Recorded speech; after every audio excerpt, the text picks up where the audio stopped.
Hey, this is Danielle. Welcome to the free video. So today I'm going to be talking about XLY and Amazon. When you look at XLY, this chart pattern is pretty bearish. This is going to be the weekly chart pattern, weekly time frame. You can see that there's a head and shoulders pattern, and this last rally really just took you directly into the other shoulder. We got a pretty big wick there at the top of that candle. And ever since then, we've been in this downward trend. We're underneath all these key areas of resistance. We have a weekly squeeze. We have traded up into this middle zone right here. And well, usually what happens when you have a squeeze like that is it's going to break out in the direction of the trend, and the direction of the trend is down. So if XLY is going to be going lower in the longer term, what does that mean as far as what we could swing trade here? Now, I do want to point out also that on the daily chart, even though the weekly chart is pretty bearish, we did have a nice little rally here, a nice little bounce between the 50 and 200, but it hit resistance as well and has not continued on. So let's go ahead and look at Amazon. When you look at Amazon, Amazon is going to be, I believe, the top weighted product in the XLY these days. Of course, Tesla is also going to have a pretty significant weighting there as well. Let me just go ahead and bring up our sector spider here. This is a pretty nifty tool that I like to use. This is going to be the sectorspider.com, and you can basically come in here and you can see, which tickers are going to be the most impacted if a certain sector rolls over. Now, when you're looking at XLY, we can see right here that Amazon is going to be the top weighted stock in there. 23% of the weighting is in Amazon, which is just crazy. And then Tesla is going to be right at about 15%. So those stocks, in addition to Home Depot, Nike, McDonald's, then Lowe's, are going to have the most impact, but Amazon being the biggest impact because it has the largest weighting. Now, when you look at Amazon here, you can see on the weekly chart that, we're in a pretty obvious downtrend. You can see that we traded higher going into that earnings report, hit that key area of resistance, the 112 price point, and have sold off. You can also see that there's a weekly squeeze setting up. The volume has not been able to get through the zero line. And so when you're looking at that, well, obviously you're in a downward trend. Path of least resistance is lower. And that would bring us down to about 80 bucks a share, especially if that weekly squeeze fires. And then on the daily time frame, you can see that you've traded right up into that 95 price point.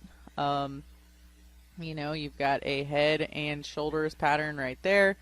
And then, you've traded right up into the zone, and, path of least resistance again is lower. So I'm looking at Amazon for a bearish trade. I think it makes sense to try and trade it down into about 85, maybe 80. After that, you're looking at 72. Now, usually the way that I do it with these price targets is, just take it one step at a time. So your first target is going to be 90.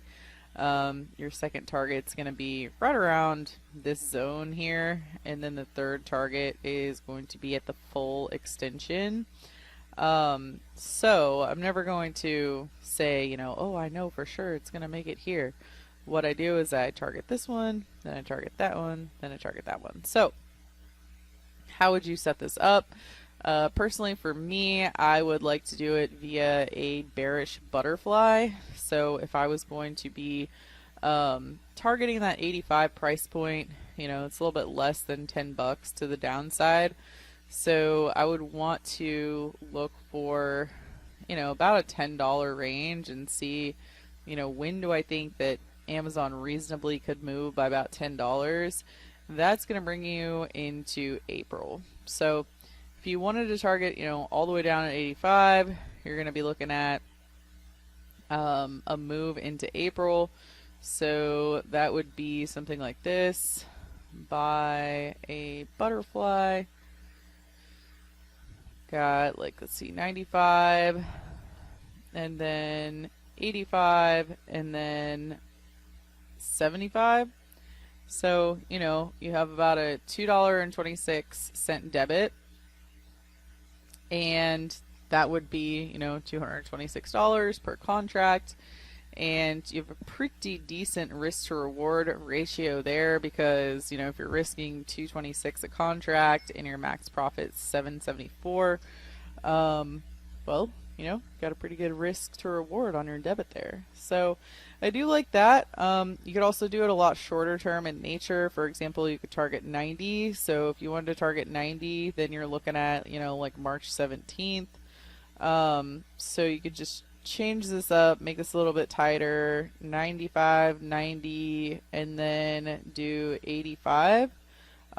Change your date from April to March 17th, and then at that point you have a $1.29 debit, which is pretty good considering that's that is pretty much how much that would be worth right now, because you're buying a put at the 95 strike and you're trading at 93.75, so it doesn't look like you're paying for a lot of premium there.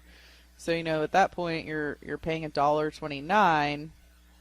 And your risk reward is pretty similar to the wider fly that's $10 wide, but your debit has been chopped in half and the amount you can make has been chopped in half. So lower risk, less capital, shorter time frame. So there you have it. You have a shortened time frame as far as, you know, trading Amazon down to 90. Then you also have a higher time frame trading Amazon down to 85 using butterflies in the options market. Hope that helps. Let me know if you need anything, and I will see you in the next one. Hey traders, it's Danielle here with Simpler Trading. Thanks for watching. If you enjoyed this video, be sure to like and comment down below. Also, be sure to subscribe and click the bell icon so you will never miss the latest take from our trading experts. Did you know that we provide real-time trade alerts so that you know exactly what we're doing, exactly when we're doing it? Go to www.simplertrading.com to learn more. Good trading, and we'll see you in the next video.